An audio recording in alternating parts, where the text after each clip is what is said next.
الحمد لله نحمده ونستعينه ونستغفره ونؤمن به ونتوكل عليه ونعوذ بالله من شرور أنفسنا ومن سيئات أعمالنا من يهده الله فلا مضل له ومن يضلله فلا هادي له وأشهد أن لا إله إلا الله وحده لا شريك له وأشهد أن محمدا عبده ورسوله أما بعد فإن خير الحديث كتاب الله وخير الهدي هدي محمد صلى الله عليه وسلم وشر الأمور محدثاتها وكل محدثة بدعة وكل بدعة ضلالة وكل ضلالة في النار.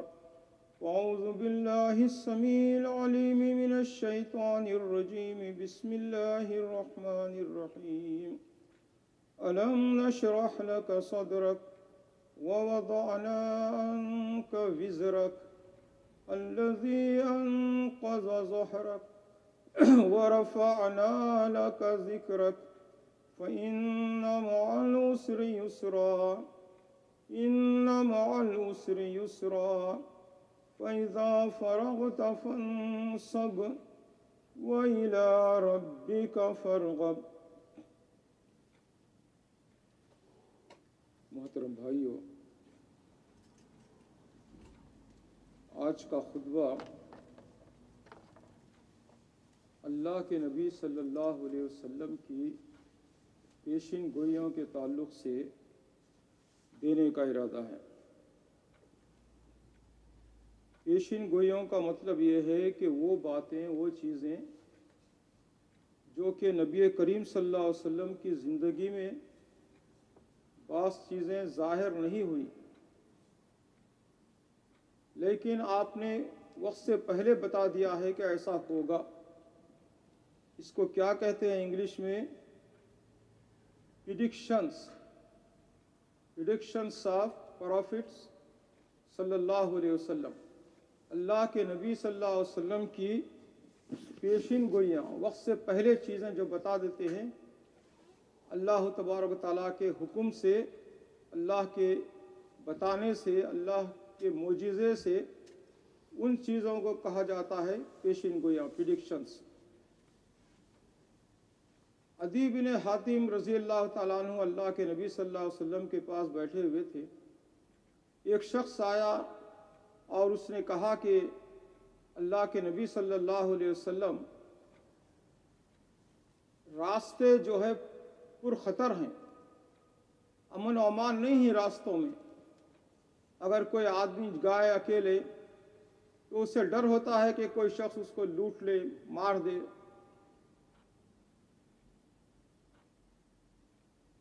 تو اللہ کے نبی صلی اللہ علیہ وسلم نے ارشاد فرمایا، کیا تمہیں ہیرا معلوم ہے؟ اس نے کہا معلوم تو نہیں، لیکن اس کے تعلق سے بہت زیادہ جانتا ہوں، مشہور جگہ ہے. تو اللہ کے نبی صلی اللہ علیہ وسلم نے فرمایا کہ تم دیکھو گے اگر اللہ تمہیں بڑی عمر دے، ایک عورت زیورات میں، جیولری میں،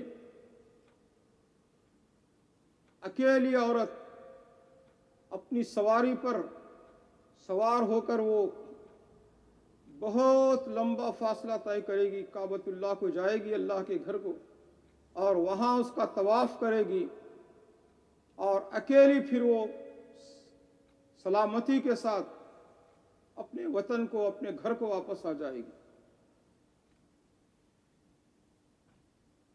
عدی بن حاتم فرماتے ہیں کہ میں بیٹھا ہوا تھا، ایک شخص آیا اور آ کر کہا کہ اللہ کے نبی صلی اللہ علیہ وسلم، بڑی غربت ہے، فقر و فاقہ ہے، کھانے کے لیے بہت ہی مشکل ہے.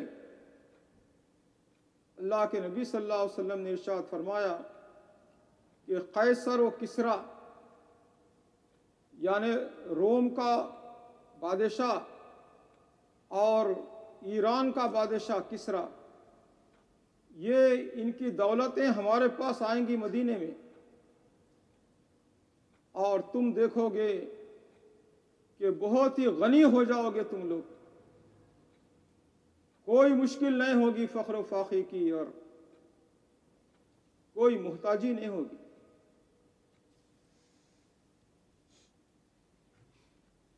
تو راوی کہتے ہیں عدی بن حاتم رضی اللہ تعالیٰ عنہ کہ میں نے دیکھا کہ میرے زمانے میں ایک عورت زیورات سے لدی پھندی اکیلی وہ بغیر کسی محرم کے سفر کر کے جا رہی ہے بہت دور، کعبۃ اللہ کا طواف کر کے، پھر وہ امن و امان کے ساتھ وہ واپس آ گئی۔ یہ تو میں دیکھ لیا۔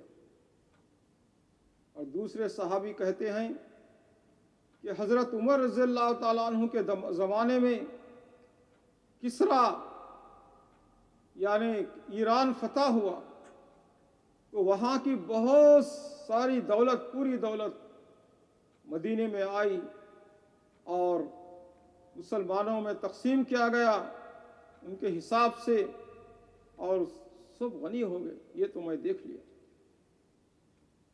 اور ایک صحابی نے کہا کہ اللہ نے مجھے اور زیادہ لمبی عمر دی اور میں عثمان غنی رضی اللہ عنہ کی خلافت میں زندہ تھا، اور عثمان غنی رضی اللہ عنہ کے زمانے میں قیصر یعنی روم کی حکومت، اس پر مسلمانوں کا قبضہ ہوا اور وہ ساری دولت روم کی مسلمانوں کے پاس آئی، اور کوئی فخر و فاخر، کوئی احتیاج، کوئی پریشانی نہیں لی۔